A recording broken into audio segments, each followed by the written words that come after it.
వాడి గురించి నేను వచ్చినాయి అన్ని పేపర్లో కొన్ని నేను కూడా ఉన్నానని నేను అలాగే ఉన్నానని వచ్చింది కదా. నేను ఆల్రెడీ నేను ఎక్స్ప్లెయిన్ చేసుకున్నాను, అన్ని పేపర్లో రావడం జరిగింది. కానీ మీరు కూడా కొన్ని ఇన్సిడెంట్లు రాయడం ఎందుకంటే మంచిది, ఎందుకంటే పబ్లిక్ అవేర్నెస్ సొసైటీ బాగుపడడం నుంచి మీరు వాటిని హైలైట్ చేసి వస్తే ఉన్న యూత్ డెఫినెట్గా దాన్ని చూసి నేర్చుకుంటారు. సో ఒకటి ఏంటంటే నేను మీ ద్వారా నేను అనేది ఫేక్ న్యూస్ మాత్రం ఒక పర్సన్ మీద రాయొద్దు అనేది నేను రిక్వెస్ట్ చేస్తున్నాను. తెలుసుకుని నిజంగా ఉందంటే ఏదో రాయండి, లేదంటే లేదంటే దాన్ని ఎలా వెళ్ళాలి, ఒకవేళ నిజంగా ఇంకా చేసినా ఇంకా రాస్తున్నారు అనుకోండి, అది చాలా ఇష్టం కోర్టు కానీ లేకపోతే మీరు కేసు ఫైల్ చేయడం చూద్దాం.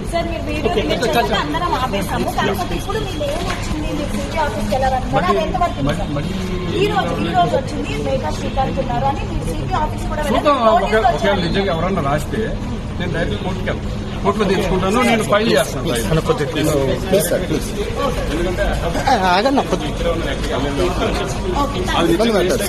ఏంటని తెలుసు ఎందుకంటే చూస్తున్నాను.